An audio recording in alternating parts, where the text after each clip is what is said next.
What is going on, everybody? Welcome back to the channel and another video. I wanted to update you all on what's going on with my N20 320i. Last week I uploaded a video that I broke my N20, and quite frankly, I did.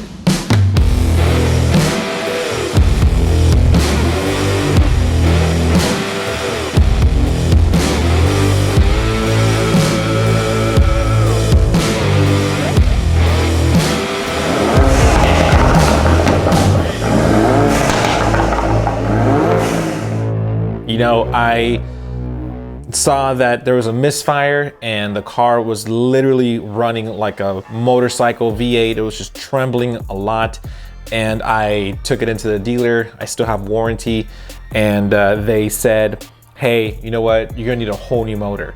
And I'm like, what? He's like, yeah, there's like some stuff going on with the cylinder. There's like deep grooves inside the cylinder wall, and it looks like there's low compression, 50 out of 200 PSI. So we determined that you need a whole new motor. So right now what I'm doing is I'm just doing some tests on my own to see if I can possibly figure out what caused this malfunction of the cylinder. And I wanted to share with all of you just what I've learned, because I feel that if you are running a tune and if you have the same mods and parts that I have on the N20 320i to be exact, 2016, you could probably save yourself a headache. You know, right now I have a good chance of getting a brand new motor under warranty. And if you want to know what I'm doing exactly, drop a DM on my Instagram and I can talk to you about it.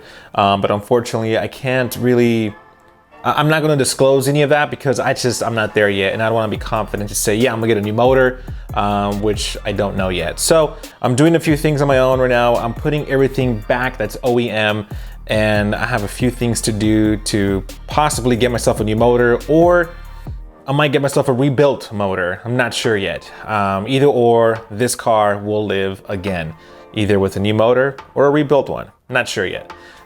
So let me talk to all of you what really happened here. I'm running a stage 1 tune by Pro Tuning Freaks, and I do have a few bolt-ons like this intake. I have a charge pipe. I have a diverter valve, inlet, also by MST, and that's it. Just those 3 components on the motor. It's just those 3 parts. None of them which have anything to do with messing up my cylinder, right? The tune may be a culprit because when you have a tune, it causes more wear and tear, it's more pressure, it's more boost. But then again, I'm arguing that I didn't go over the boost level of the N20 because all I did was I tuned it to a 328i spec. Now check this out. If you don't know this, the N20 motor is the same on the 320i and a 328. The only difference is how the ECU, the computer basically, is tuned. It's tuned differently to give you those extra horsepower that the 328 has that the 320i doesn't have. All I did was I put my ECU map to the spec of a 328, right? So I wasn't pushing way over the boost level that this car can handle. I was running a stage 1. Yes, my fuel around here in California sucks. I mean, 91 ACN, it's meant for poor quality, you know, and you gotta be really mindful where you fill up. And I have a whole talk about this in my last couple videos, and you could watch it up here about how I address fuel and where not to fuel. But either way, let me talk to you about what happened here. So I was under the impression that BMW dealership, they changed my spark plugs, but they didn't. They changed it at 40,000 miles, and that's the last time I got a service with them, and they never changed my spark plugs. Right now, I am almost at 60,000 miles in the car, and you could imagine with a 20,000 mile in between area, there's a lot of wear and tear, especially with the stage 1 tune that you're running with horrible fuel from California, right? Now check this out. So this is a spark plug that came out of my 320, right? You can see the head right there. Yeah, that's the other cylinders. Let me show you the cylinder that was jacked up, which is right here, right? I don't know if you guys see it, but this right here, it's not good, right? I mean, look at that. It's literally black on top. It's horrible. So it was literally burnt out. I mean, it's black, like it's just black on top, right? And I can't show you the new ones. I have a picture of it right here. So basically I swapped out the spark plugs and it solved the idling completely, night and day, on my car, but I'm still throwing a misfire on cylinder 3. So here's my assumption, is that the spark plugs would never change. Cylinder 3, that spark went out a long time ago and I never noticed it.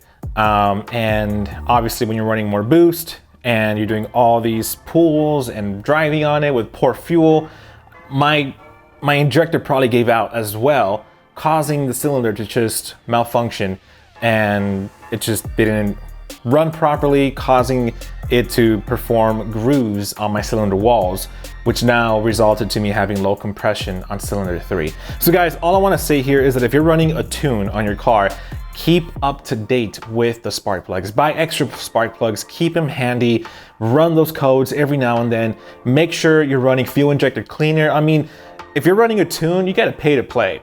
And that means you got to stay on top of the car, stay on top of the maintenance, make sure you're changing out the oil, put great quality oil on that liquid moly, change the spark plugs out to either Bosch, you know, the OEM ones, or get yourself a set of NGKs and gap them properly and monitor your car like if it was your baby. That's what happened to me. Again, I was under the impression that BMW changed the spark plugs in my car, but they never did. And because of that resulted to me to never notice a misfire in my car, and that led to the cylinder just dying out. So guys, I hope that this brought you some value. If you have any questions at all, please drop a comment below. I'm gonna keep you guys updated. I'm gonna be documenting what I'm doing exactly to my car. Right now, again, I am swapping all the aftermarket, putting back the OEM, and I'm gonna take it to a few shops and see what they can do to fix my motor. Again, I'll either get a new motor or a rebuilt one, but this car will live. Stay up to date, make sure you subscribe, hit that smash bell, and I will see you next week, family. If you have any questions at all, drop a comment below, and I hope that this video brought you any value at all for those of you that are tuning your N20 motors. Don't be scared. Just stay on top of your maintenance and don't assume. Double check and make sure that you're running proper sparks, proper coil packs, and that your injectors are running with proper ignition, fuel, and air that the car needs, right? So all I have to say is thank you so much for the support. Kies Motorsports, thank you so much for the feedback back and forth. I gotta tell you, I've been throwing so many messages back and they've been responding back to me, as well as Pro Tuning Freaks. Great customer support, guys. So guys, thank you so much for watching this channel. Again, subscribe, hit that bell notification, and I'll catch you next week. I'll see you.